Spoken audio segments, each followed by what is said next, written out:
uh, mungkin kita perlu garisi. Ini bukan puasa yang dimaksud intermittent fasting atau puasa untuk menurunkan berat badan, tapi ini puasa yang Tuhan kehendaki. Dan mungkin pertanyaan saya yang pertama adalah, apakah dari firman Tuhan ini sebagai orang Kristen ada tolong perhatiannya. Mungkin kalau bahas puasa tuh jangan dikasih makanan ya. Jadi masuk begitu. Nah, apakah ada syarat-syarat tertentu sebagai orang-orang percaya seperti kita untuk berpuasa? Melihat kalau ada juga sebagian yang pernah tanya sama saya yang sakit mah, yang punya kesehatan, masalah kesehatan nggak bisa puasa, padahal pingin puasa. Mungkin itu bisa diawali dulu Pak Agus. Menurut firman Tuhan itu puasa yang benar itu seperti apa?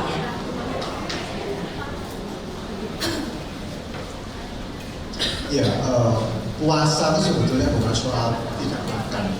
Sebetulnya bukan cuma itu. Jadi ada banyak orang yang lupa makan, gitu ya. Harus sibuk kerja terus lupa makan. Itu bukan puasa. Puasa yang maksudnya dalam konteks pembicaraan kita. Jadi syaratnya apa? Ya syaratnya ya keinginan. Gitu. Kalau soal kesehatan, soal emas, soal apa itu, bagi saya sih silakan dimanage saja, diatur. Dan juga bukan soal lamanya, bukan sekedar menyiksa diri puasa itu, tapi itu adalah sebuah kerinduan sebetulnya. Puasa itu adalah sebuah bentuk kerinduan rohani untuk mengalami Tuhan kembali. Jadi syaratnya apa? Ya syaratnya yang mau ingin itu aja. Tapi harus perhatikan juga. Jadi jangan dalam hal rohani ya ibu-ibu jangan mengejar ekstremitas. Ya. Jadi jangan kayak orang itu tak pernah puasa, tiba-tiba langsung puasa 3 hari 3 malam itu jangan. Jadi jangan ekstrim-ekstrim. Semuanya diawali dari langkah-langkah dan kerinduan. Nah, di dalam buku itu dikatakan ganti waktu makan saudara dengan berdoa, merenungkan firman Tuhan dan menyembah Tuhan saat kita berpuasa. Bagaimana dengan mereka yang kita, yang bekerja, yang anak-anak yang sekolah? Apakah berarti kalau kita ini lagi puasa, jadi kita ini memberhentikan aktivitas kita atau gimana Pak Agus? Jadi gini, praktisnya itu kan kita kalau kerja atau sekolah itu kan ada jam makan. Ya kan, jam makan kan pasti berhenti loh kan, mungkin makan sambil kerja atau makan sambil belajar di kelas kan. Jadi jam makan itu kita nggak makan, kita puasa, jadi kita menyendiri biasanya. Jadi kalau misalnya jam istirahat sekolah atau jam istirahat kerja itu jam 1 atau jam setengah 1, ya kita keluar seperti makan gitu, kita pergi pamit keluar makan, tapi kita nggak makan, kita mungkin ke satu tempat atau kita tetap di ruangan kita dan tidak bekerja, dan kita kemudian waktu makan itu kita pakai untuk berdoa dan membaca firman. Jadi bukan waktu kerja terus enggak, jadi waktu makannya aja, kan kita puasa loh, jadi kita punya waktu makan 1 jam misalnya, 1 jam itu kita pakai untuk berdoa dan mencari Tuhan. Berarti aktivitas tetap berjalan ya, seperti normal? Ya normal, sangat normal. Jadi puasa itu tidak membatalkan tidak mengubah apapun sebetulnya, cuma ya itu waktunya makan kita pakai untuk doa dan mencari Tuhan, itu aja. Kalau bagi ibu-ibu rumah tangga Pak Agus, mereka kan nggak kerja, tidak ada tuntutan pekerjaan dan lain-lain, mungkin lebih banyak waktu sedang. Saya nggak tahu ya, apakah ada berapa jam kayak misalnya kayak saudara sebelah ya, mereka kan berpuasa dari pagi subuh sampai jam 6 baru. Nah kalau dalam kasus-kasus seperti kita itu apakah nggak masalah berapa jam? Gimana? Jadi secara prinsip tadi saya bilang puasa itu bicara tentang kerinduan dan kemudian diwujudkan dalam bentuk kita berhenti makan. Jadi bebas aja, bisa jadi kita cuma puasa, misalnya skip 1 kali makan. Kita kan makan 3 kali sehari, yang pagi, siang, sore. Kita katakan kita nggak makan pagi, ya jadi makan malam kemudian habis makan siang. Kayak intermittent fasting gitu loh. Tapi kalau itu sudah menjadi sesuatu yang biasa, misalnya kita udah biasa begitu kayak gitu, ya berarti kita belajar skip 2 kali makan atau puasa 24 jam misalnya. Jadi kalau intermittent itu kan 16 sama 8 ya, 16 jam sudah ada masalah. Nah kita namanya disiplin itu kita tingkatkan menjadi katakan 24 jam. Jadi kita skip boleh makan malam terakhir, kemudian makan malam berikutnya. Tapi yang penting adalah apa yang kita lakukan di jam-jam makan itu, apa yang kita lakukan. Jadi waktu puasa kita tetap kerja, tersibuk, tetapi pikiran dan hati kita tuh dijaga supaya jangan terlalu bising, terlalu repot sehingga kita tuh kemudian melupakan Tuhan dalam hari itu. Jadi puasa itu sebetulnya melatih tubuh kita. Waktu kita lapar ya, waktu kita merasa lapar, waktu kita merasa perih itu, kita ngomong Tuhan, jiwaku itu haus dan lapar akan Engkau. Jadi kita tuh mengalami lapar kita tuh mengingatkan bahwa kita ini juga lapar untuk Tuhan. Jadi puasa itu salah satu tujuannya itu mengingatkan kita bahwa kita ini sangat butuh Tuhan. Jadi lapar tubuh ini kita proyeksikan menjadi kelaparan jiwa kita. Tuhan, aku ingin ketemu Engkau, aku ingin mengenal Engkau, aku ingin mendengar suaramu. Jadi rasa tergerucut di perut ini kita kemudian mengatakan Tuhan, jiwaku haus akan Engkau. Seperti Musa yang mendengar sungai yang berakhir dan mereka jiwaku haus akan Tuhan. Jadi kita nyembah dalam kerinduan. Nah itu jadi secara umum puasa itu seperti itu. Tapi kalau kita punya topik ya, kita misalnya puasa itu sebuah topik tertentu, yaitu kita doa Tuhan yang mencari dengan sungguh-sungguh hari ini Tuhan dalam sholat mendengar seruanku, tahu suami dan jadi kita bicara dalam waktu-waktu puasa. Jadi tidak ada rumusnya, harus ini bertindakan bebas. Berarti berpuasa itu sebaiknya punya tujuan, topik ya. Seperti tadi dikatakan mungkin kesehatan, mungkin kita mendoakan seseorang yang sakit dan belum kunjung sembuh, itu kita bisa berpuasa. Jadi harus ada topik atau bagaimana? Enggak juga. Jadi puasa itu sebuah disiplin sebenarnya. Bisa dilakukan dengan satu tujuan tertentu, tapi saya anjurkan itu juga menjadi sebuah kebiasaan yang rutin, sebulan sekali kah, atau seminggu sekali gitu ya. Jadi puasa itu sebuah bentuk disiplin rohani. Namanya disiplin itu kita perlu lakukan itu secara acak. Tujuannya apa? Tujuannya itu sebetulnya melatih diri kita. Jadi bukan sekedar kayak punya boleh kalau kita lagi berbulan apa, kita mau doa puasa untuk supaya kita tahu tujuannya apa sih, supaya kita lebih peka terhadap kehendak Tuhan, supaya kita tahu apa yang kita lakukan dalam masalah itu misalnya. Dan puasa itu juga bukan pokok makan. Pokok makan tahu ya, pokok makan itu kan Anda kepingin apa terus maksa orang itu supaya kasih kepinginan Anda, terus Anda pokok makan, bukan begitu. Jadi puasa itu bukan pokok makan. Puasa itu adalah kita itu menekan, kita itu menurunkan ego kita itu merendahkan diri, ya kan? Merendahkan diri, dan kita siap untuk menemukan Tuhan ini maunya apa ya dalam kasus ini. Kalau kita punya masalah ya, Tuhan apa kehendak? Aku ini siap Tuhan, apapun yang Kau kehendaki, aku siap. Nah itu sikap berpuasa seperti itu. Jadi bukan melentir tangannya Tuhan, Tuhan aku nggak makan ya Tuhan, nggak jatuh aku. Itu namanya pokok makan.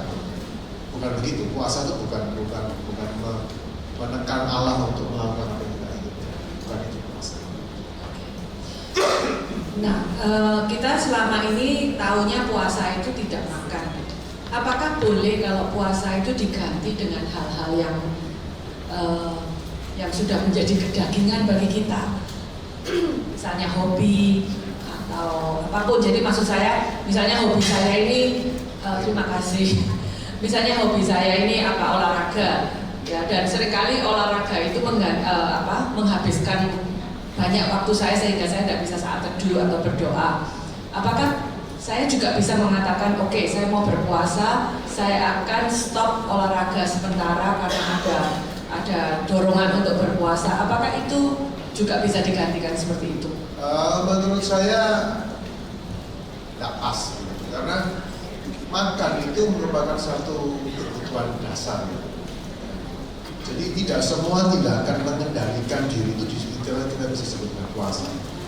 Kita mengendalikan diri misalnya, kalau misalnya puasa media, puasa media itu sebetulnya adalah sebuah tindakan self control aja. Karena apa? Pada dasarnya kalau kita tidak mengkonsumsi media dalam jangka sebulan, kita pun tidak mati gitu. Tapi kalau puasa makan ini kan betul berkaitan dengan keberlangsungan hidup kita, sesuatu yang sangat basic, sangat krusial bagi kita. Jadi puasa makan itu apa namanya sikap merendahkan dirinya itu adalah dibutuhkan satu keputusan dan kerinduan yang sangat dalam. Kalau sekedar puasa media baik, saya anjurkan setiap kita karena puasa sosmed lah katakan. Tapi itu tidak bisa disamakan dengan puasa makan sebetulnya. Kalau sekali lagi kita tidak pakai sosmed, tak mati kok. Itu masalah kalau puasa sosmed itu cuma ya kita menghilangkan kebiasaan buruk membuang waktu dan sosial media. Itu kalau kita membuang waktu sekian jam sosial media itu sebetulnya juga merugikan kita. Gitu. Sesuatu yang sebetulnya yang baik harus kita lakukan. Tapi kalau nggak makan itu kan kita perlu untuk hidup kan. Jadi kalau itu pun kita berani hentikan, itu dampaknya beda. Jadi sekali lagi mau puasa belanja, puasa sosmed, yes, tapi itu tidak sama dengan kita betul-betul berhenti makan. Karena makan itu kan kebutuhan, nggak makan mati kita. Jadi saya sih anjurkan ya jangan diganti gitu loh maksudnya. Ya kalau mau puasa ya dia puasa makanan. Jangan ya sudah aku nggak puasa belanja aku nggak belanja sebulan gitu. Enggak gitu. Dampaknya itu tidak akan sekuat kalau kita tuh betul nggak makan. Ada puasa Daniel 21 hari, ada puasa Esther 3 hari, tidak makan, tidak minum kalau nggak salah ya. Apakah ada bedanya Pak Agus? Apakah berarti kalau kita puasa Esther itu artinya kita jawaban doa kita sering cepat datang gitu? Sekali lagi saya melihat puasa bukan sebagai cara untuk mendapatkan apa yang kita inginkan. Ya puasa itu kan merendahkan. Jadi 21 hari atau 3 hari atau 7 hari bagi saya itu kayak gini, kayak Anda kalau nge-gym pertama kali itu gimana? Mungkin 15 kali 2 set misalnya gitu dan cukup bebannya ringan. Tapi dengan Anda tuh nge-gym makin sering itu akan makin naik bebannya, betul ya? Setnya makin banyak, repetisinya makin banyak kan? Sama, puasa juga sama. Itu tujuannya sebetulnya adalah kita itu mengkondisikan kerohanian kita untuk belajar untuk tidak selalu mendapatkan apa yang kita mau. Karena dunia sekarang ini membentuk kita ya, dengan kemajuan teknologi, dengan keberhasilan finansial kayak gini. Saudara mau apa? Saudara bisa dapatkan. Sekarang kalau jadi dari kita tuh kalau tidak memperoleh apa yang kita inginkan, kita kudu ngamuk. Biasanya kan gitu, kemerungsuk. Ya, di rumah kalau misalnya apa ada kecil-kecil lah sambil nggak rapi kita udah marah. Ini tuh nggak beres kita udah marah. Kenapa? Kita terbiasa untuk apa yang kuinginkan harus terjadi secepatnya. Nah puasa itu menghilangkan itu. Waktu kita puasa kita tuh kepingin makan tapi nggak bisa. Ya kita waktu tidak makan. Itu banyak orang puasa kan berpengaruh untuk ya kan.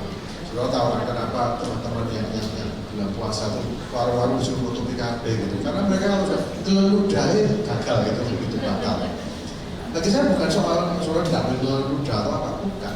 Tetapi belajar untuk bagaimana tidak memperoleh apa yang kita inginkan dengan sikap yang tetap manis, dengan sikap yang tetap sukacita. Itu yang dilatih waktu kita berpuasa. Jadi mau 3 hari, 7 hari, 21 hari bagi saya terserah. Tapi sekali lagi jangan mengambil satu tindakan-tindakan yang ekstrim, yang dramatis. Aku betul-betul stres, aku tak puasa 21 hari. Dan tak pernah puasa, terus puasa 21 hari ya masuk rumah sakit. Pasti masuk rumah sakit. Nah, bagi saya, kalau saya pribadi yang saya pernah lakukan sendiri itu puasa Esther 3 hari itu bisa. Itu doable bagi saya. Saya tidak pernah lebih dari itu. Agak mikir juga gitu. Tapi selama 3 hari 70 jam nggak makan itu saya menikmati banyak hal.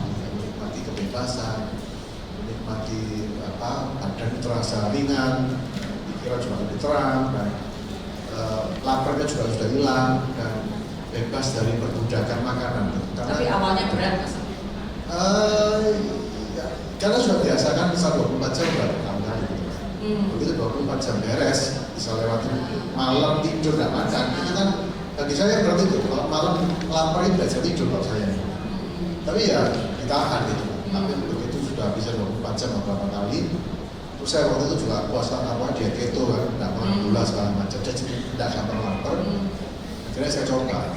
Saya sudah beberapa kali puasa 70 jam dan enjoynya itu kayak kita ini sebetulnya kalau kita ini budaknya makanan gitu. Waktunya jam makan kita kan bingung. makan.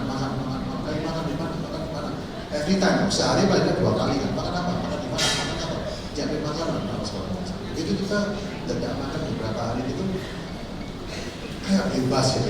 Jadi ini beberapa sense yang saya dapatkan gitu ya, dan itu jauh lebih merdeka gitu dari saya tidak harus lagi makan gitu seperti itu. Jadi manfaatnya tuh seperti itu, bukan sekedar kayak oleh aku puasa 1 hari Tuhan pasti langsung tidak juga gitu. Nasihat apa ya Pak Gus bagi kita semua yang pemula yang nggak pernah puasa tapi punya kerinduan? Kan tadi yang Pak Gus bilang jangan terlalu drastis dulu. What is the first step? Langkah pertama bagi mereka, bagi kita yang pengen puasa? Ya puasa lah. Oke. Nah, misalnya kalau Anda rutin, Anda tahu ada beberapa ibu kan makan sehari cuma 2 kali atau gitu. Kalau yang memang biasa 3 kali misalnya, ya di skip makan paginya nggak usah. Oh, sekali. Tapi gunakan waktu makan itu untuk masak itu. Jadi bukan kemudian nyelimur, bikin dirimu repot, sampai lupa makan, itu ya jadi kayak gitu. Jadi belajar dulu skip 1 kali makan. Atau kalau mau nyoba ya langsung skip 2 kali makan. Kan cuma sehari kan apa-apa. Jadi pagi nggak makan, siang nggak makan, terus bukanya jam 3 atau jam 2 lah ya, 2 jam 3 makan siang. Tapi sekali lagi waktu lapar itu, untuk kita ingat lapar itu kan kroso kalau kita lapar ya. Waktu lapar itu kita ngomong Tuhan, aku rindu Engkau. Itu penting. Jadi bukan aku lapar, aku tak nyelimur lagi. Tidak salah. Jadi waktu kita kerja ya kita lapar, berhenti sebentar. Tuhan, inilah kelaparan jiwaku kepadamu. Aku ini Tuhan, speak to me. Bahkan dalam waktu bekerja Tuhan bicaralah. Jadi saudara berkomunikasi dengan Tuhan dengan menggunakan rasa lapar itu. Jadi lapar itu mengingatkan kita tentang betapa jiwa kita itu merindukan Dia. Anggap ya. Jadi mulai aja nggak apa-apa. Kalau saudara misalnya saya kan ada diabetes kan. Saya diabetes puasa 3 hari tidak apa-apa. Tapi ya obat diabetesnya diberhentikan. Nah usia saya tidak berani tidak minum 3 hari. Saya tetap minum sedikit, kasih garam dapur sedikit gitu. Garam ya seperempat sendok teh lah. Minum 1 gelas 1 hari gitu, supaya garamnya tidak drop jadi. Dan itu bisa. Dan saya waktu 3 hari itu pun saya masih olahraga, bisa jalan pagi, sepedaan gitu. Karena apa namanya sudah pindah ke ketosis gitu. Sudah bakar lemak lah, itu tubuh sudah bakar lemak dengan bakar. Nah kita ini cadangan lemak banyak. Sebetulnya 21 hari pun bisa manusia. Cadangan lemak kita ini cukup untuk 1 hari pun. 21 hari itu sebetulnya memungkinkan, tapi itu ekstrim banget. Itu akan saudara bisa kehilangan berapa? Ada 5-6 kilo langsung. Cuma ya kalau nggak biasa itu ya bahaya. Nah, jadi jangan ya kalau apa, kecuali beberapa orang yang supernatural itu ada orang-orang yang tiba-tiba nggak tahu lah mengalami Tuhan gimana dan tiba-tiba dia berhenti makan selama berpuluh-puluh hari ya nggak tahu itu kasus khusus. Jangan puasa itu juga nggak boleh minum ya Pak? Nggak bisa. Kalau yang sehari ya. Iya. Sehari ya. Berarti kayak tadi itu olahraga kalau haus gimana? Ya, tidak minum. Bisa. Waktu saya 3 hari saya minum. 3 hari saya tetap minum. Oh. Tapi kalau yang puasa sehari, Nggak minum. saya biasanya kalau sehari itu ya, dari kayak semacam intermittent lah, tapi jam 7 malam terus bukanya jam 3 jam 4 gitu. Jadi tidak boleh 24 jam. Nah, di dalam buku itu berkata puasa mengasah roh kita semakin peka. Apakah puasa itu seperti kayak rank pertama ya untuk mengasah roh kita semakin peka? Jadi kayaknya kalau ada ranking gitu ya. Apakah puasa itu nomor 1 terus? Karena kan kita juga saat teduh juga ya. Apakah itu kurang berarti maksud saya gitu? Puasa itu sekali lagi itu disiplin untuk mengajar kita tidak selalu mengutamakan keinginan kita. Disiplin merendahkan diri puasa. Jadi saat itu penting. Tapi kayak kita nih orang sekali lagi kalau ilustrasinya gym itu kan banyak gerakannya tuh. Beban ini, nah kayak gitu. Dan kehidupan rohani juga sama. Saat itu gunanya apa? Untuk menundukkan pikiran. Puasa itu untuk melatih supaya kita itu tidak digerakkan oleh nafsu gitu. Even nafsu-nafsu yang wajar, nafsu makan itu kan wajar. Tidak didorong hanya untuk mendapatkan apa yang menjadi hak kita. Ini ajaran hak asasi. hak asasi itu. Dihargai, kita berhak untuk dihargai, berhak untuk dihormati, berhak untuk makan, berhak untuk berhak untuk menerima upah dan segala macam. Nah, kita belajar untuk melepaskan hak-hak itu, karena begitu kita hidup itu berpusat kepada mendapatkan hak kita, kerohanian kita langsung terhambat. Kita belajar untuk pikul sawit, menyangkal diri itu lewat puasa. Ini belajar bahwa tidak semua yang menjadi hak kita, walaupun kita sepenuhnya berhak untuk mendapatkan itu, kita tidak harus mendapatkan yang sesuai dengan kemauan kita. Contoh misalnya kita berhak dihormati anak kita, ya. Kadang-kadang anak kita bisa saja dia tidak memberikan hak itu, dia bisa berontak, bisa kurang ajar sama kita, gitu. Dia bisa melawan kita, dia bisa bersikap negatif. Dan kalau kita tidak terbiasa untuk melepaskan hak, tidak pernah belajar untuk melatih ini, ya kita, waduh, kita akan menjadi orang yang gampang marah, jadi orang yang gampang nggak terima, gitu. Dan kalau udah marah itu lama sekali, soalnya nggak terima, nggak bisa, aku benar, gitu. Dan begitu kita berpuasa, kita belajar benar nggak benar, belajar untuk say no, gitu, belajar untuk ya sudah, menunda keinginan, belajar untuk kemudian merendahkan diri. Merendahkan diri itu apa sih? Misalnya, kalau kita digunakan jari anak, belajar itu merendahkan diri. Kita bagaimana kita menegur dia dengan baik, gimana dia ngomong dengan baik, tanpa harus menunjukkan siapa kita, gitu. Tanpa harus menunjukkan gitu lah. Kalau kita punya pegawai, kita punya staf yang nipu kita misalnya, wah tak habisin kamu. Enggak, tapi kita sudah membiasakan diri berpuasa dengan benar ya. Kita menjumpai bahwa dorongan untuk mengikuti hawa nafsu itu bisa terkendali gitu. Kita ini kan punya nafsu untuk menang, untuk berkuasa, menang debat, menang tengkar gitu kan. Kita kan punya dorongan ambisi dan segala macam. Itu akan sangat bisa dikendalikan. Nah itu yang caranya apa? Menggunakan disiplin puasa. Mengendalikan diri, belajar rendah hati itu memang tidak gampang.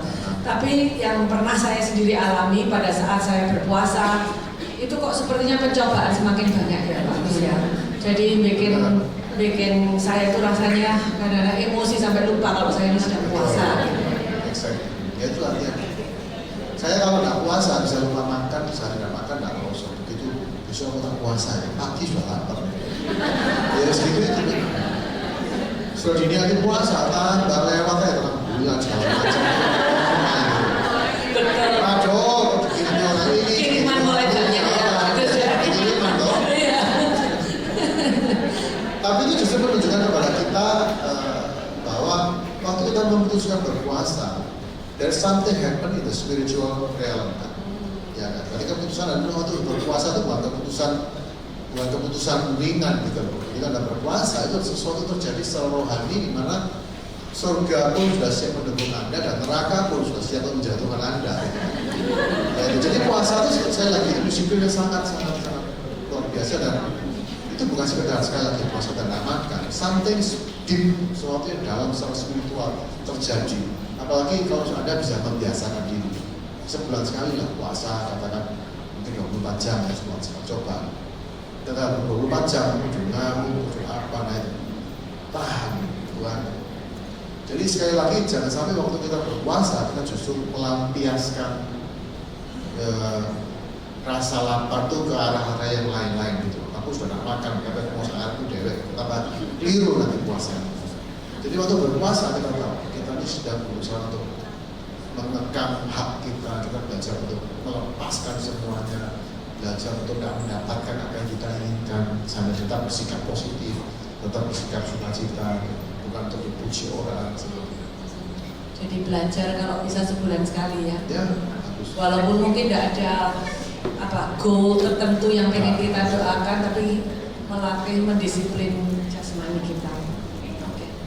Terus di dalam buku itu juga dikatakan puasa itu membuka belenggu atau ikatan dosa. Apakah puasa itu juga bisa menunjukkan ikatan dosa yang bahkan kita ini mungkin nggak sadari kita punya? Jadi maksudnya ya itu yang tadi sebulan sekali saya tidak punya goal tertentu, everything is okay ya jalan saya pengen terus tiba-tiba kayak ada yang berbicara dalam hati nurani saya misalnya kamu masih kepahitan atau kamu masih menyimpan dosa ini misalnya, apakah itu bisa terjadi juga? Segala sesuatu bisa terjadi karena puasa itu sebuah disiplin rohani Dan waktu kita berdiam diri, kita menantikan Tuhan, Tuhan itu bisa ngomong apa saja. Jadi semuanya bisa terjadi. Bisa satu ilham, satu pencerahan, satu tiba-tiba kita menyadari dosa kita, menyadari kondisi hati kita. Apalagi kalau kita mengkhususkan satu hal itu kemudian untuk juga menyendiri. Jadi misalnya di hari libur ya, atau kasih waktu yang cukup lama, 2-3 jam untuk betul-betul solitude ya, dan berpuasa dan silent di situ. Itu disiplinnya sangat luar biasa. Dan pada saat kita berdiam diri dan menantikan Tuhan dalam kondisi itu, ya kita mengatakan Tuhan, aku ini memosokkan diri, maksudnya engkau bebas untuk say everything, berfirmanlah, jamalah aku. Jadi kerinduan itu dikobarkan. Kita menyiapkan diri, aku dan menyiapkan waktunya, aku tidak ada makanan hari ini, dan aku begitu menantikan Tuhan. Nah, sikap itu berkenan dan anything can happen. Itu segala hal yang baik bisa terjadi. Termasuk hal yang menyakitkan. Kita mungkin tiba-tiba ingat kalau kita tuh selama ini udah berdosa, nggak ngoso, ya kan? Bisa loh kita tuh jahat, ya, dan kita nggak rasa. Nah, tiba-tiba Tuhan tuh mencerminkan, aduh aku kok jahat kayak gini. Aku nggak boleh. Nah, kita minta ampun di situ, kita kemudian ambil keputusan apa, bagaimana kita membereskan itu. Jadi puasa itu kayak detox gitu. Detox itu membuat kerohanian kita bisa lebih jernih, cara berpikir. Ya, semua bisa terjadi. Oke. Detox physically sama spiritually ya. Yes. Ya luar biasa saya melihat puasa itu sangat kuasanya besar.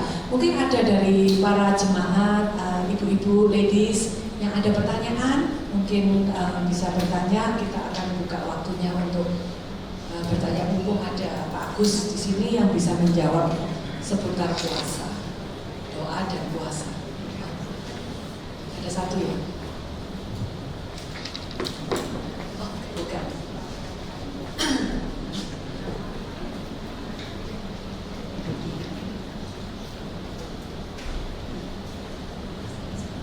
Mungkin sambil kita menunggu, saya tertarik dengan salah satu ucapannya di dalam firman Tuhan dalam buku itu mengenai puasa membuat kita lebih rendah hati dan mengenal kehendak Tuhan. Saya tahu sudah dijelaskan beberapa, tapi bisakah Pak Agus mungkin sedikit lebih dalam untuk menyatakan bagaimana itu bisa membuat kita itu, apakah itu salah satunya yang betul-betul membuat kita rendah hati? Karena saya lihat bahwa kita semua termasuk saya itu egonya kadang-kadang tinggi ya.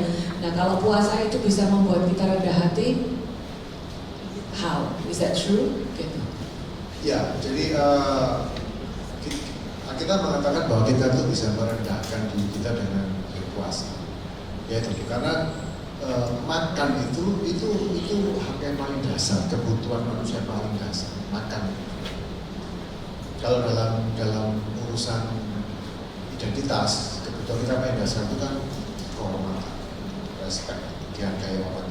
Itu wajar, natural, kebutuhan itu dicintai, kebutuhan itu didengarkan. Kita tuh punya banyak kebutuhan dasar manusia. Dan kalau kebutuhan itu tidak dipenuhi, terjadi sesuatu yang buruk. Ya. Semua kebutuhan dasar kalau tidak terpenuhi itu bisa terjadi banyak hal yang tidak baik. Kalau tidak makan, ya bisa sakit. Kalau kita tuh katakan tidak menerima penghargaan, kita bisa kepahitan, bisa trauma, segala macam. Tidak ada banyak hal dalam hidup ini, luka-luka dalam hidup ini terjadi karena kita tuh tidak menerima apa yang harusnya kita terima. Banyak dosa dan berbagai macam masalah itu kebanyakan terjadinya karena loss, karena dari kecil kita ini harusnya disayangi papa atau disayangi mama dan kita tidak menerima itu. Ya kan? Ada banyak yang seharusnya terjadi, tidak terjadi. Kita ini hidup di dunia yang sangat tidak ideal. Ya, kita tidak menerima semua yang harusnya kita terima, dan kita juga mengalami apa yang seharusnya kita tidak alami.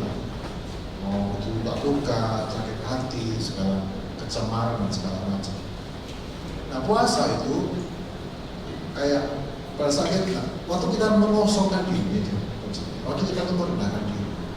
Orang yang rendah hati, orang yang sangat rendah hati, itu boleh dibilang kayak dia kebal terhadap semua luka tadi. Orang yang rendah hati itu dalam tanda kutip ya tidak bisa dilukai sih sebetulnya. Kalau Anda betul-betul humble ya, Anda itu bisa humble yang asli ya. Kalau betul humble, Anda itu bisa melihat semua orang itu dengan kasih karunia. Dan Anda itu bisa menerima luka, menerima sikap orang lain itu dengan betul-betul dengan sabar, dengan pengertian. Karena Anda itu menyadari bahwa kita itu menjadi rendah hati juga karena anugerah Tuhan. Jadi kita tuh akhirnya bisa melihat orang lain itu dengan kacamata anugerah. Misalnya begini, saya hari ini adalah orang yang mungkin tidak pernah sakit hati sama orang, tidak pernah marah juga saya di pada hari ini. Karena bukan karena saya hebat sempurna, tidak, tapi lewat berbagai pengalaman rohani, berbagai disiplin rohani, saya baca melihat semua orang itu memang manusia itu seperti itu punya kelemahan. Jadi kalau kelemahan itu katakan saya dapat kelemahannya orang, ya, saya katakan difitnah atau saya ini sudah berbuat baik, bukannya dihargai karena difitnah.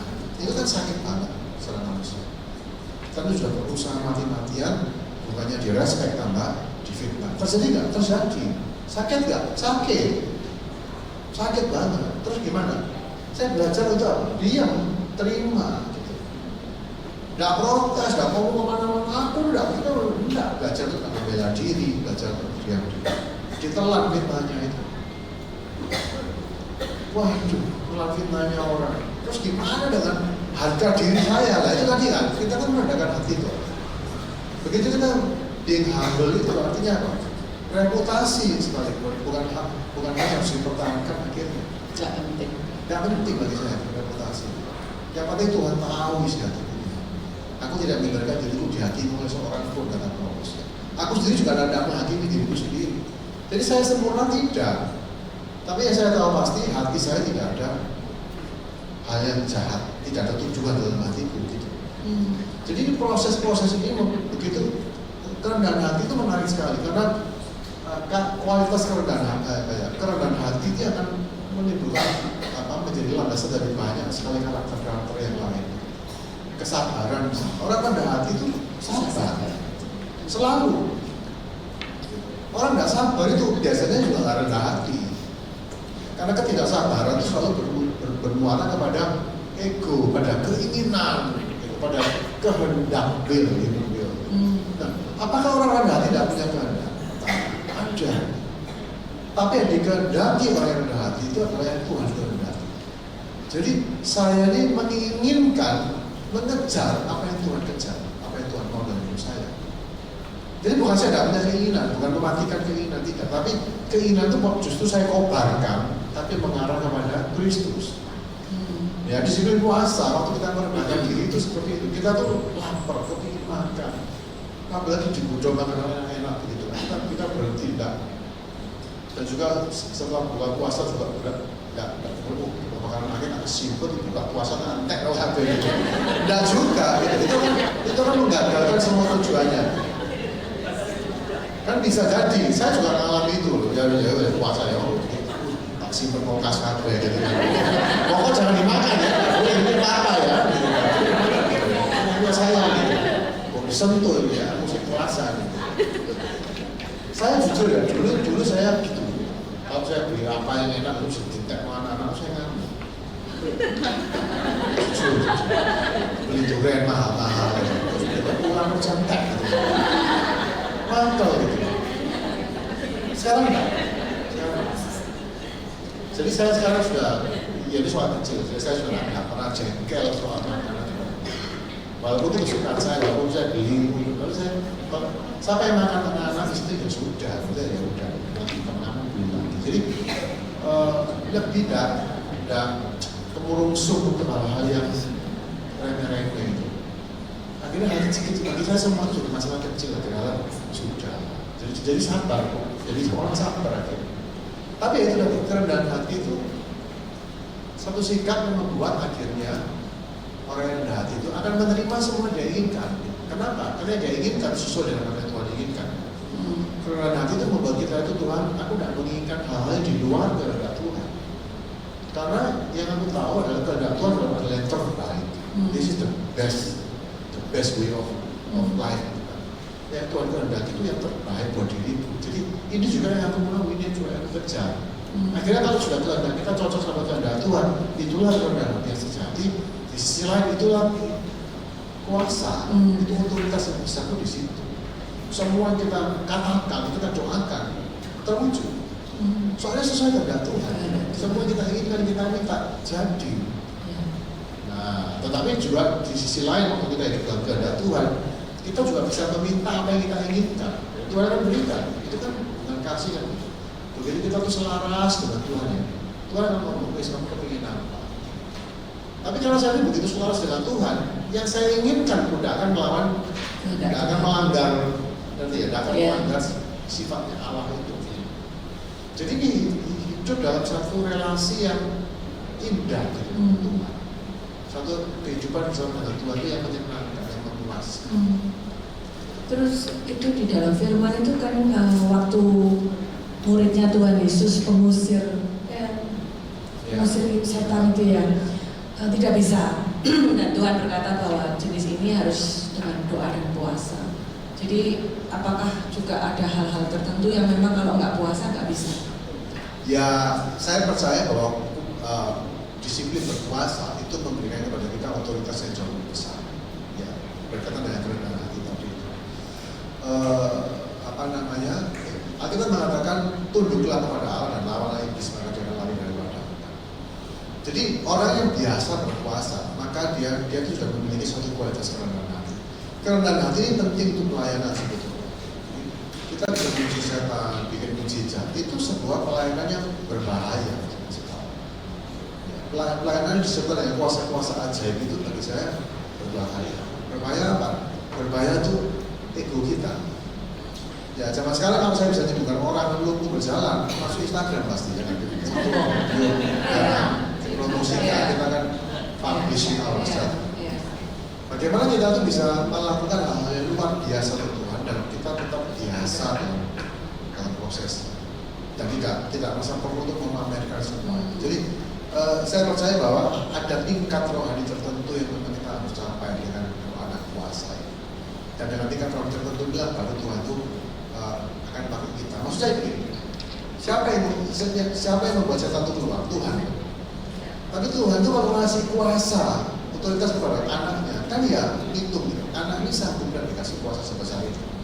Kayak kita punya anak pinjam mobil, umurnya masih 10 tahun, kita tidak boleh kasih.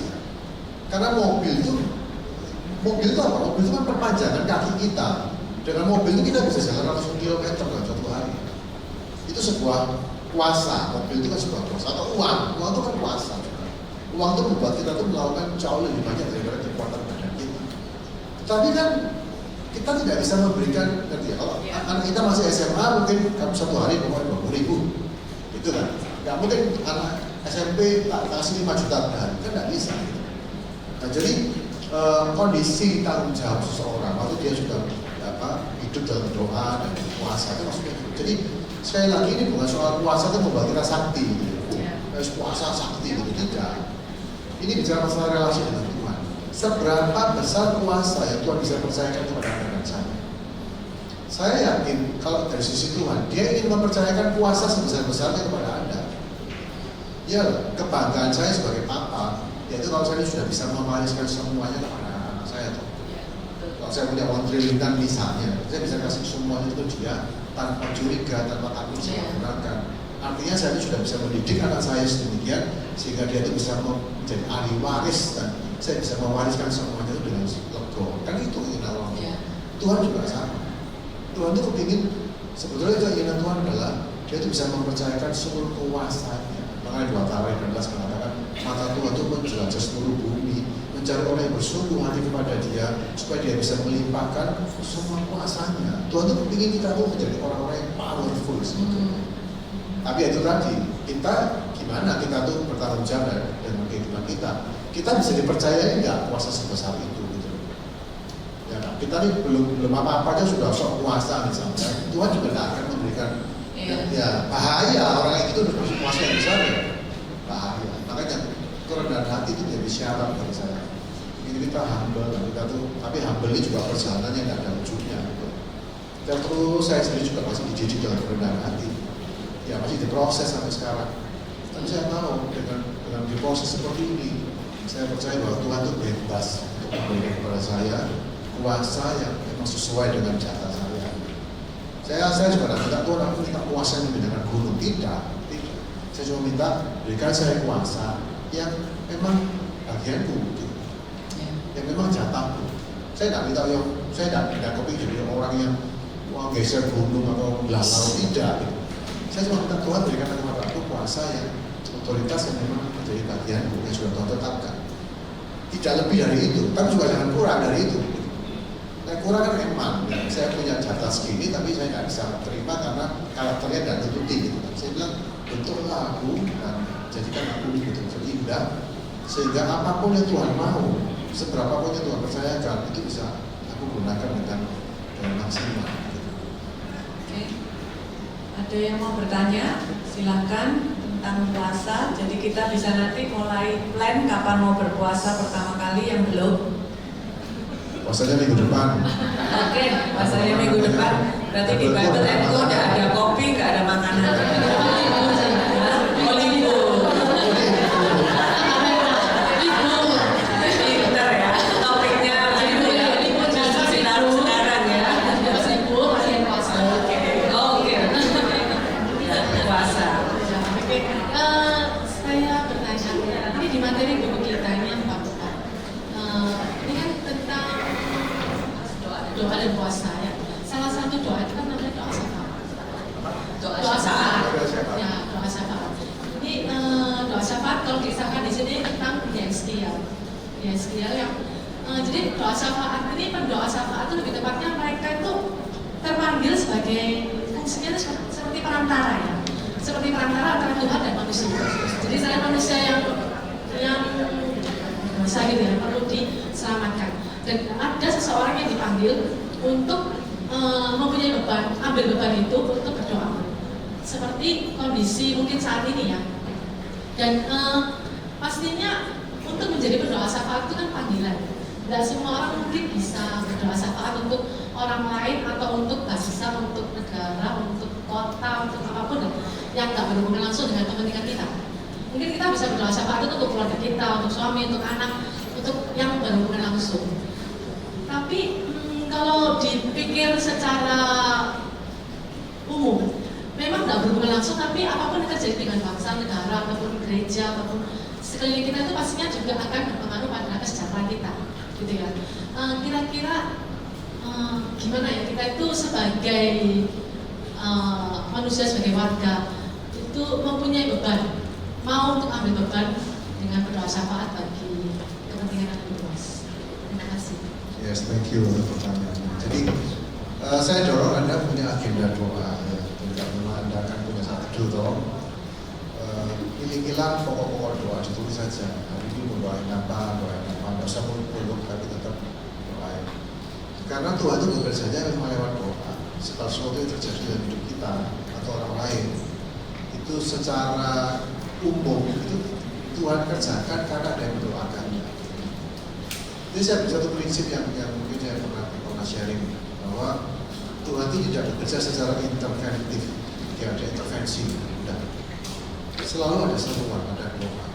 Orang-orang yang berkuasa di dunia. Jadi doa untuk anak, untuk keluarga, untuk bangsa.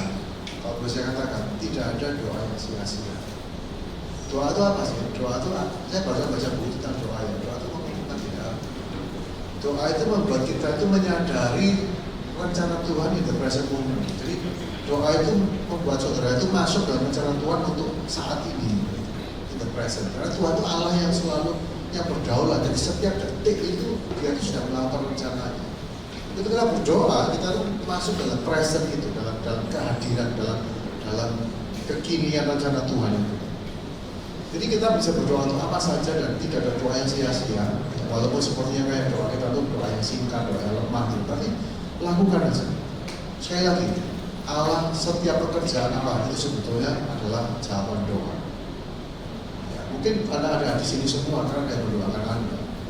Ya, mungkin teman-teman dari hati ibu tiap hari apa mereka berdoa, teman-teman Bagelko mereka berdoa untuk Anda, sehingga Anda bisa hadir dan menikmati ini. Jadi, saudara-saudara, Allah itu sudah menetapkan bahwa pekerjaannya Allah di dunia ini itu kayak menumpang doa-doanya manusia. Jadi kalau misalnya manusia di seluruh dunia ini berhenti berdoa, maka saya pikir Allah akan berhenti bekerja. Bukan dia tidak bisa, tetapi dia sudah menetapkan segala sesuatu yang terjadi itu adalah hasil kerjasama. Bahwa Anda dan saya ini punya peran. Entah dalam doa, entah dalam pelayanan, tapi kita dan saya ini punya peran untuk membawa terang Tuhan, membawa kerajaan Allah dalam hidup Anda dan keluarga. Kita ini semua punya peran, kita semua punya tanggung jawab. Jadi orang Kristen itu bukan konsumen, bukan orang yang jemaat yang dilayani, yang dikuatkan, ya. Gitu. Makanya saudara kalau kita peringati kenaikan Yesus ya. Yesus naik ke surga kan kita peringati di bulan. Siap nggak para murid itu tinggal? Tidak siap. Yesus bangkit 40 hari langsung dia pergi ke surga. Kenapa tidak 40 tahun misalnya? Kalau 40 tahun Yesus bertahta dengan tubuh kebangkitan dan 40 tahun stay di dunia ini, wah pasti berubah, sejarah pasti lain. Tidak. Yesus tuh dia lahir, dia melayani, dia mati, dia bangkit. Itu tugasnya apa? Dia menebus manusia. Dia mendamaikan kita. Dia memberikan jalan kelahiran baru. Setelah itu, bagian itu selesai, dia langsung pergi. Dan dia bilang apa? Supaya Roh Kudus diturunkan. Roh Kudus fungsinya apa? Roh Kudus itu fungsinya bekerja sama dengan kita, di dalam kita. Membuat kita bersaksi, membuat kita berdoa. Roh Kudus itu menyertai kita dan dia itu memberikan sesuatu extra power gitu. Sehingga apapun yang kita lakukan, hasilnya itu bisa berlipat kali ganda karena Roh Kudus menyertai kita. Jadi prinsip kerajaan Allah adalah kita itu bukan Tuhan lakukan, Tuhan yang melakukan. Waktu ada berdoa sekalipun, Anda juga tanya Tuhan, aku bisa mendoakan suami atau mendoakan anak atau mendoakan keluarga. Anda bisa tanya peranmu apa tadi kata Bu Esther. Kalau Anda berdoa untuk bahasa Indonesia, peran Anda mungkin kalau untuk bangsa, untuk peraturan bangsa, ya jangan nyogok, jangan mendukung budaya korupsi misalnya. Anda kan kesulitan luar biasa, tapi ya casual gitu. Dan sementara Anda bilang, kalau aku nggak nyogok, aku nggak korupsi, nggak jalan kerjaan. Nah itu makanya aku perlu berdoa. Tuhan tolonglah, aku nggak mau korupsi, aku nggak mau nyogok si asik ini. Dan aku mau kerja lurus gitu, aku mau bayar pajak betul. Tapi Tuhan, kalau aku lakukan ini secara hitung-hitungan matematika, aku rugi, aku nggak survive. Nah, minta Tuhan bekerja. Nah, di situ kita akan berdoa. Jadi kita itu menjadi orang benar, melakukan apa yang kita yakini, sambil kita mencoba bahwa memang hidup ini tidak mungkin dijalani sendiri tanpa Tuhan. Banyak orang Kristen terjerumus kenapa? Karena mereka itu tidak, yaitu mereka itu kalau kerja apa, mereka itu kerjanya Tuhan tidak ada. Terus kalau kena batunya baru teriak-teriak minta tolong Tuhan gitu. Kalau saya katakan, coba kerja, libatkan Tuhan, masukkan Tuhan dalam semua perhitungan bisnis saudara. Jadi ada banyak hal dalam hidup saya yang saya tanya, kalau soal gini gimana? Saya aja tidak tahu. Ada satu jemaat, saya ini kan bukan orang yang punya uang banyak. Saya tidak punya tabungan yang signifikan kita begitu. Padahal cuma kalau saya sampai, mau sampai CLI misalnya tiba-tiba bulan depan sakit keras gitu. Ya apa? Gak ada uang. Saya bilang, saya nggak tahu. Loh terus gimana? Loh saya nggak tahu, tapi saya tahu Tuhan tidak pernah tinggalkan saya. Nah itu kan sudah memasukkan faktor itu kan. Ya saya tahu, saya sudah 57 tahun pada hari ini, saya tidak pernah kekurangan 1% waktu. Saya tidak pernah kekurangan, tidak pernah. Saya tidak pernah pinjam duit, tidak pernah waktunya bayar, tidak punya uang, tidak pernah selama sekian puluh tahun. Itu yang saya tahu. Tapi gimana kalau sampai gini-gini? Ya tidak tahu ya, itu kan belum terjadi masa depan. Bisa ya, bisa enggak.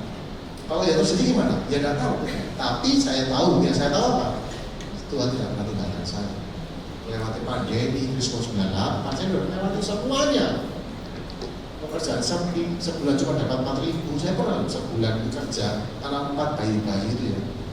1 bulan itu keuntungan bersih Rp4.000 1 bulan. Anak minum susu formula 10. Saya sudah melewati itu. Suruh ulangi juga tidak berani. Ya pokoknya kita kan jalan sama Tuhan. Tapi ya itu tadi apa? Yang saya tahu pasti adalah God never leaves me. Tuhan itu menyertai saya. Itu saya tahu pasti. Dan itu cukup kan penyertaan Tuhan itu. Jadi kehidupan dalam kerajaan Allah kita doa syafaat dan segala macam. Doa syafaat menurut saya adalah salah satu langkah yang paling signifikan, tapi juga paling sederhana. Di mana waktu kita doa puasa, kita tuh mengharapkan kalau kita doa syafaat ya, kita menyampaikan kerinduan Tuhan sebetulnya. Kita doakan itu sebenarnya kerinduan Tuhan. Tuhan berdoa untuk bangsa ini. Tuhan juga rindu bangsa ini diselamatkan. Kita berdoa sesuai dengan kehendak Tuhan. Tapi juga dalam doa syafaat, kita juga mendapatkan hati Tuhan untuk kita, untuk bangsa ini. Kita mesti apa di bangsa Indonesia? Jangan rasis misalnya. Kita belajar untuk mengasihi orang di suku-suku yang lain. Belajar untuk mempercayai mereka, membuang segala macam prejudis, rasialis itu kita penting. Nah kayak gini-gini ini kan terjadi waktu kita berdoa dan Tuhan izinkan untuk membuka mata kita. Orang Kristen tidak boleh rasis, misalnya. Itu kita belajar untuk mengasihi setiap orang dengan kasih Kristus. Jadi doa syafaat itu seperti itu. Kita berdoa dan minta hati Tuhan dan juga tanya Tuhan apa bagianku. Kadang-kadang kita cuma berdoa. Ya kan kalau soal pemerintahan, presiden, apa kan kita tidak bisa apa-apa. Kita juga bukan tidak terlibat. Kita cuma bisa doa. Tapi ada banyak hal lain yang kita bisa do something.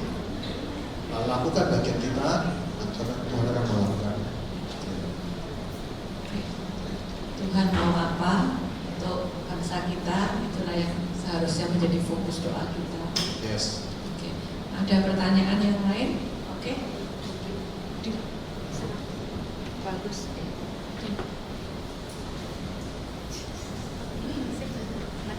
Bagus, saya mau tanya. Tadi kan ada statement kita tuh harus bisa dipakai PR yang itu kita harus bisa dipakai dan luar biasa. Tapi kita tetap harus bisa sembunyi di balik salibnya.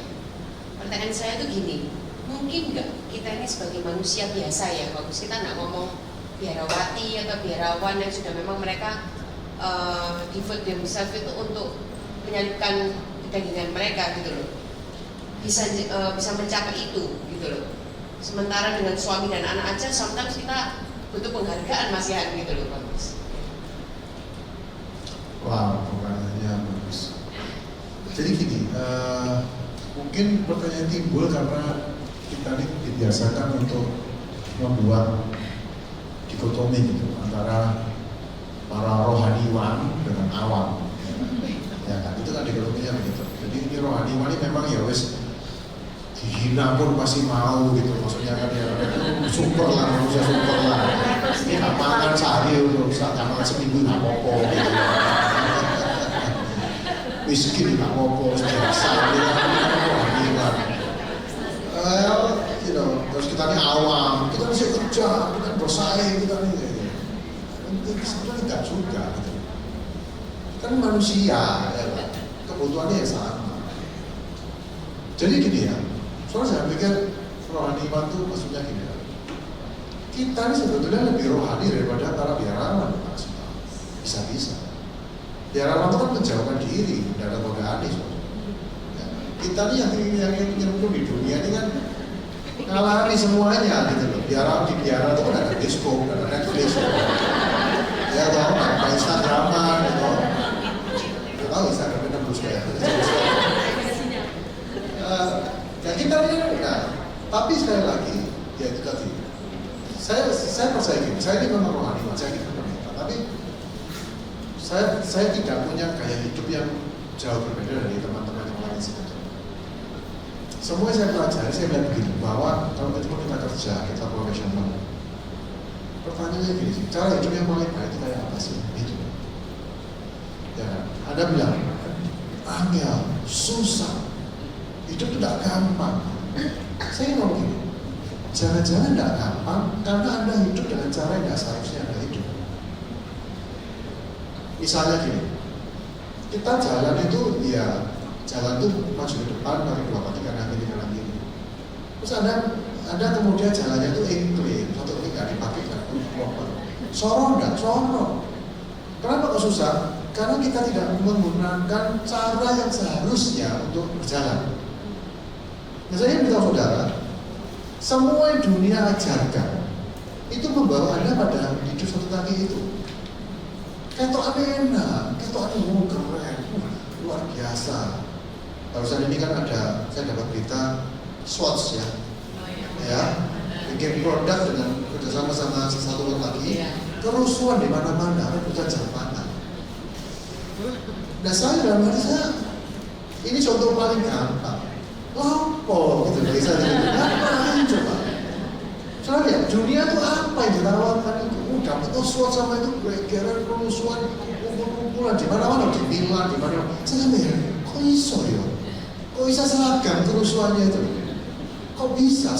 Saya sampai ya, kadang-kadang suami tahu, kok udah apa sih jam itu gitu kan? Tapi ya wes saya nggak cari juga. Tapi itu contoh bahwa manusia itu ya saya kasih tahu. Kita pinter, tapi jujurnya kita ini bisa sangat disesatkan. Ayolah, kalau kita sudah ada tawuran di jalan dengan jam tangan yang bulan di depan pun masih bisa beli kok. 3 bulan masih bisa. Kita yang malas kan berpikir begitu. Tapi apa yang membuat mereka begitu? Dan apa yang membuat kita yakin bahwa kita tidak seperti mereka dalam beberapa aspek kehidupan? Aku dapat itu. Saya ingin katakan saudara-saudaraku, dunia ini memberikan kemudahan kepada kita tuh nilai-nilai yang balik-balik sebetulnya. Kita tuh jalan nggak maju, jalan mundur. Dan pakai 2 kaki, pakai 1 kaki. Kita tuh kadang-kadang dunia suruh kita tuh merangkak jalannya, pakai tangan kaki. Kita nggak sadar kenapa? Everybody do it. Itu semua orang melakukannya. Terus kita melihat cara-caranya Kristus, cara-caranya kita sebagai hal yang sulit. Ini kualitas sebetulnya. Saya pernah ngomong di sini. Jalan Tuhan itu paling gampang. Hidup kudus itu paling gampang. Merendahkan diri itu gampang. Soalnya udah gampang, iya. Tapi kalau dibandingkan dengan berbuat dosa, lebih gampang merendahkan diri bagi saya. Jadi hidup benar sesuai firman Tuhan. Itu kayak hidup itu sehat gitu loh. Jalan pakai 2 kaki, makan tuh pakai duduk sesuai dengan tubuh ini gitu. Karena kita diciptakan oleh Tuhan. Dan Tuhan itu waktu kemudian membuat user manualnya, ya karena kita tuh ada user manual. Ini loh, cara hidup itu seperti ini, nilai-nilai hidup seperti ini. Nah kalau kita ikut itu, ya sih hidupannya enak. Yesus bilang kok kuku itu ringan, bebanku itu enak. Dan kamu akan mendapatkan kelegaan. You will have rest. Ibrani pasal 4 mengatakan kita tuh diundang untuk masuk ke tempat peristirahatan. Jadi waktu kita hidup sesuai dengan kehendak Tuhan itu, kita tuh kayak orang itu dapat rest. Jadi sekali lagi jangan dilihat kehidupan rohani itu one and nobody wants it. Saya bilang kenapa tidak? Saya tidak nyuruh kita membiara. Saya jujur tidak. Bagi saya para biarawan dengan segala hormat, ya mereka punya panggilan untuk menikmati Tuhan dengan caranya mereka. Tapi kita di Alkitab sebetulnya tidak pernah ada panggilan untuk menjadi biarawan. Tidak pernah ada di Alkitab. Yesus bilang apa? Kamu terang dunia.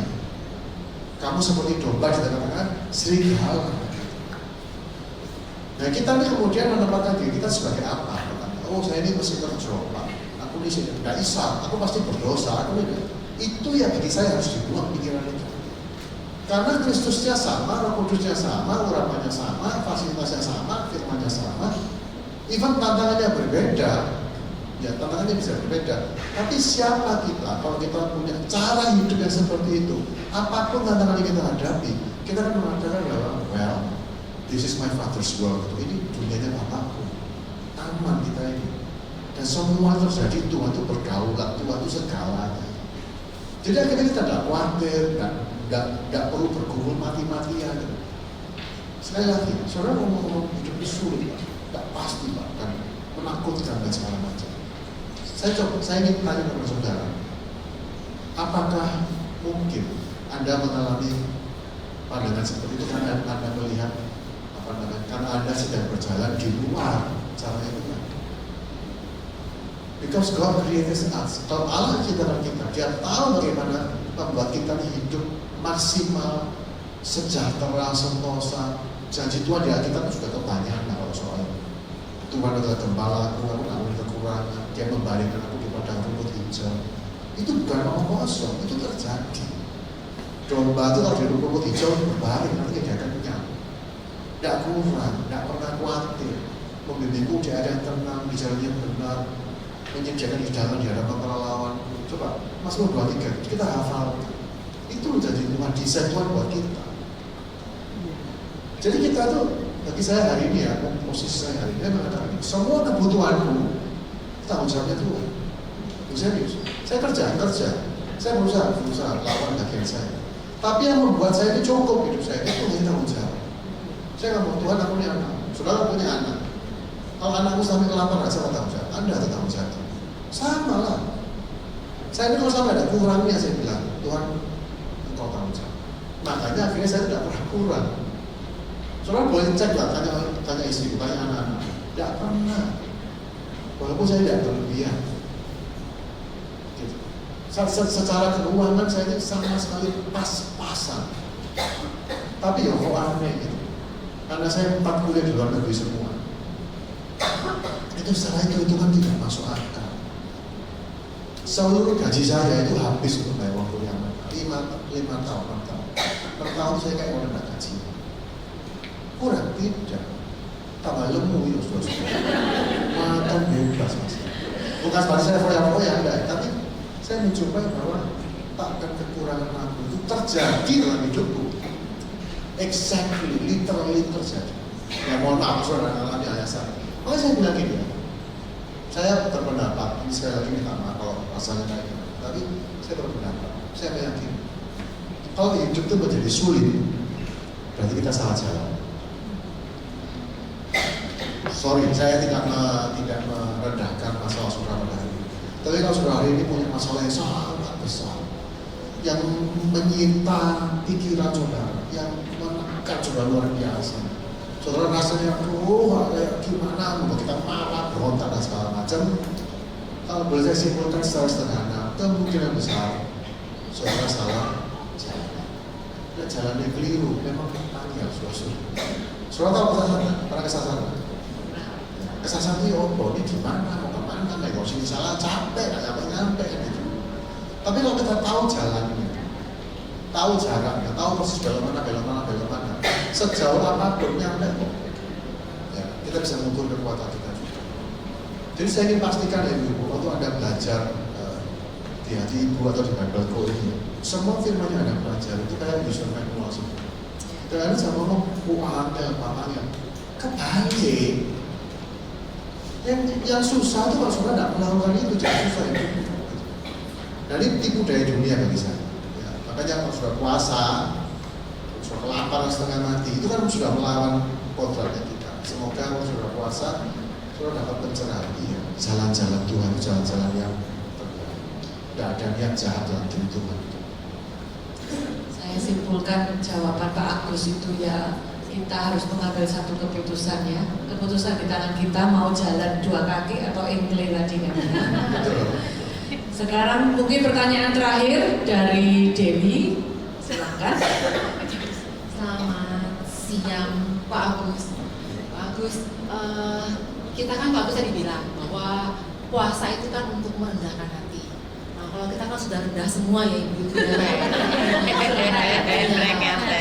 Jadi sekarang kita yang mau mengajarkan anak-anak kita untuk lebih rendah hati. Nah ini fasenya anak-anak kita untuk lebih mengerti. Kadang-kadang mereka bertanya, puasa itu gimana sih mami? Puasa itu apa sih? Kenapa sih harus puasa? Ada apa sih dengan puasa dan tidak puasa? Aturan-aturan puasa itu bagaimana sih? Nah kemarin waktu saya sempat jalan-jalan sama anak saya, terus dia tuh ada masalah tiba-tiba di dunia karena salah satu tanggung jawabnya dilalaikan. Terus dia tiba-tiba ngambil keputusan, aku mau puasa hari ini. Terus dia langsung puasa. Terus saya bilang, kok nggak breakfast dulu? Loh, katanya puasa mah, ya kalau puasa nggak breakfast ya. Terus tapi seharian itu dia diem kayak save energy mode gitu loh. Dia diem, nggak mau ngomong, nggak mau bicara. Tuh saya ditanyain, kenapa kok puasa? Ya gitu tuh, kalau jalan-jalan pun kayak diatur, ditata gitu loh. Kayaknya nggak mau menghabiskan banyak energi. Terus takut emosi tuh sama dia diumpet tuh, dia ngeliatin aja dengan, tapi dia nggak mau marah. Nah, kadang-kadang saya tuh ketawa gitu loh. Tapi bagaimana kita seorang mama ngajarkan dia untuk berpuasa yang benar, berpuasa yang baik, dan tujuannya apa gitu loh Pak Agus. Jadi saya tuh kadang-kadang cuma ngumpet, tapi saya nggak bisa ngomong apa-apa karena apa ya? Karena saya tidak bisa memberi pengetahuan yang benar dan baik untuk mereka, untuk dia bisa berpuasa. Jam 5 mau buka, dia udah siapin burger, french fries, apa-apa lah. Saya cuma ketawa gitu tuh ya sudah lah. Saya cuma melihat niat baiknya dia aja. Nah, apa yang harus kita tanamkan? Apa yang saya tanamkan buat mereka untuk dia mengerti apa sih puasa itu sebenarnya? Thank you Pak Aris. Kalau saya akan maksudnya memuji dia, jadi dan saya tidak akan banyak membimbing, dan saya akan tanya gimana pengalaman hari ini, apa yang kamu dapatkan, jadi supaya nyambung dialognya. Bagi saya asal dia mau puasa saja sudah puji Tuhan, kemudian balas dendam segala macam. Jadi kalau kita tanya, ya maksudnya menurut kamu, tanya aja menurut kamu puasa itu untuk bisa menikmati semua sekaligus itu. Tanya dia. Jadi kita, kalau saya anak dalam tataran sudah menjelang dewasa, nilai-nilai itu saya masukkan dalam bentuk pertanyaan biasa. Menurut kamu begini kah? Menurut kamu begini kah? Harus begini kah? Kamu buka puasa dengan cara begini kah? Apa yang kamu harapkan dari semua itu? Jadi kita masukkan nilai-nilai itu dengan tanya jawab. Itu paling baik. Jadi bukan saya ajari. Karena saya menjumpai ya untuk anak yang remaja itu kayak kita tuh kalau nuturi itu enggak Masuk ya. Nggak terlalu efektif itu. Lebih baik waktu dia jalani kita dia perasaan kamu kudu ngamu ya. Kamu kok tadi lihat mama kamu kok lesunya gitu, apa sih mau pikir mau apa kamu pikirkan? Kamu safe mode lah. Kamu takut mati kelaparan, tanya aja gitu. Jadi diajak dialog, suruh dia cerita pengalaman. Nah kita kemudian mengarahkan itu bagaimana itu pengalaman menjadi pengalaman yang positif buat dia, bukan hal yang terlalu romantis ya. Yang dihargai luar biasa, orang bangga, kamu bisa puasa kayak gini gitu. Jadi suruh dia cerita, suruh dia sharing gitu aja. Nanti pelajaran rohaninya itu bersama dengan konsel dia sharing, itu kita lihat apa yang jangan-jangan dia sudah menemukan beberapa hal kan.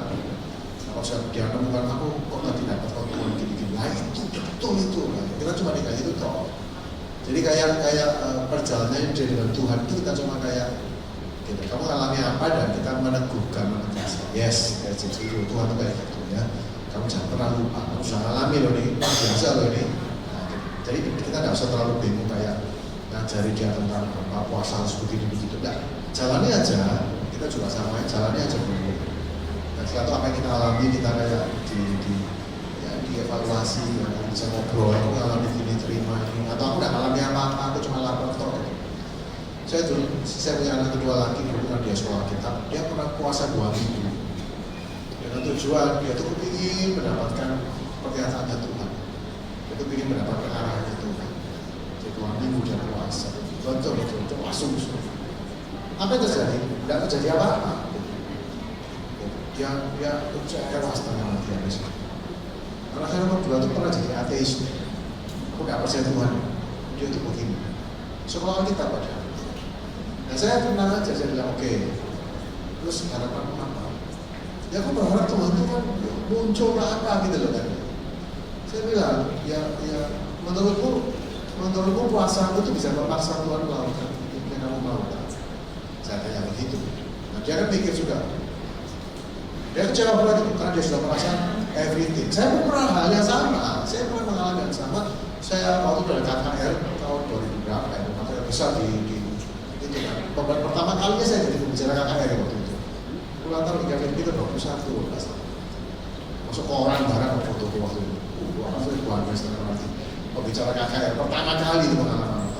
Saya puasa tahun ini. Minta lawatan, minta apa? Oh diputar sana. Sudah beli baju, sepatu baru, kayak karena pertama kali tau waktu altar kok nggak ada yang maju, atau ada nggak sih? Saya altar kok nggak ada yang maju, atau nggak ada yang maju. Itu kalau mau jaga kakak itu altar kok itu kan kayak tolong itu, nggak ada yang maju sampai akhirnya Pak Andreas yang maju. Dan nanti saya masuk. Wah, bisa terfoto. Pusing. Saya kecewa. Tuhan, aku sudah gitu. Jadi pengalaman dengan Tuhan. Saya puasa 2 minggu hanya untuk mempersiapkan diri. Saya puasa baik-baik. Gak satu pun yang maju. Memang tantangan saya waktu itu spesifik ya. Belum terima Tuhan maju. Baru bertahun-tahun setelah itu, setelah saya melupakan peristiwa, baru saya mendengar kisah-kisah di mana orang-orang itu menangis di balkon, tapi mereka tidak maju. Mereka nangis, mereka tahu. Saya baru tahu setelah beberapa tahun kemudian. Jadi, ya pengalaman dengan Tuhan bagi saya adalah sesuatu yang let it happen dan setelah itu dialog aja. Ajarin puasa gitu. Dan mau ngajak puasa boleh, puasa bareng nama, puasa pikir boleh, tak barengi gitu. Itu kan sangat baik. Yang waktu dibarengi gitu, pengalamannya apa kita lakukan. Jadi itu sih, biarkan mereka mengalami Tuhan. Anak saya kedua akhirnya menjadi seorang yang punya panggilan sama ini untuk melayani jiwa-jiwa. Puji Tuhan, kembali berarti ya, sudah kembali kepada Tuhan. Oke, kita sudah selesai waktunya. Mungkin Pak Agus bisa memberikan kata-kata yang terakhir seputar doa. Ngerti langsung. Saya dorong setiap ibu-ibu untuk ya tidak pernah puasa, coba berpuasa. Ya sudah puasa ditambahin, ambil puasa berbulan jam mungkin. Tapi yang tidak kalah penting adalah apa yang Anda lakukan dalam puasa itu. Ya. Tujuannya merendahkan diri, tujuannya untuk mengendalikan diri. Jadi kalau misalnya puasa itu tidak dapat apa-apa misalnya, ya kan? Dapat apa? Dapat. Tujuannya bukan dapat apa-apa. Tujuannya hanya untuk spend time dengan Tuhan. Dan tidak semua hal yang bersifat spiritual itu bisa kita lihat dampaknya secara langsung. Kalau ada lakukan secara rutin, something will happen. Jadi just do it, lakukan. Perhatikan kesehatan juga. Ya, tapi lakukan dengan cara yang sikapnya. Itu aja sih. Terima kasih Pak Agus, kita kasih tepuk tangan yang paling meriah.